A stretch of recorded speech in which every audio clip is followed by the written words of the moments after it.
50 languages.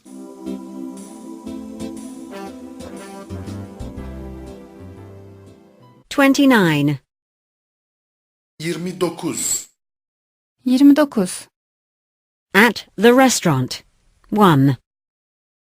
Restoranda. 1. Restoranda 1.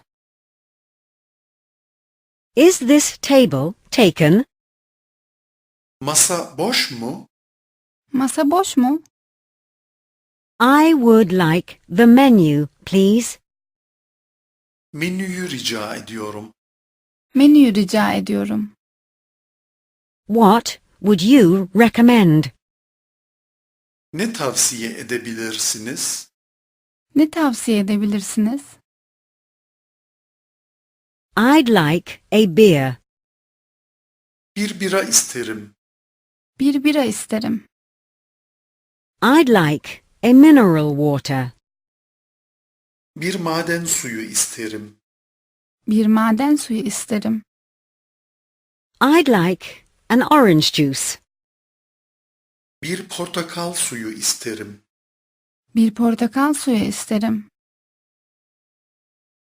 I'd like a coffee. Bir kahve isterim.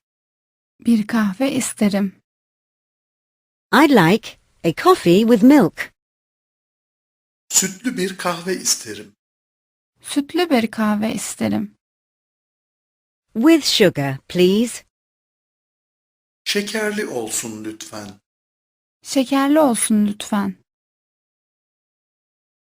I'd like a tea. Bir çay istiyorum. Bir çay istiyorum. I'd like a tea with lemon. Limonlu çay istiyorum. Limonlu çay istiyorum.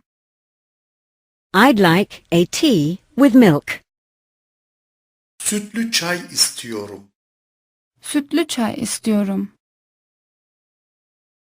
Do you have cigarettes? Sigaranız var mı?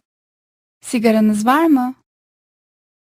Do you have an ashtray? Kül tablanız var mı? Kül tablanız var mı? Do you have a light? Ateşiniz var mı? Ateşiniz var mı? I'm missing a fork. Çatalım eksik. Çatalım eksik. I'm missing a knife. Bıçağım eksik. Bıçağım eksik. I'm missing a spoon.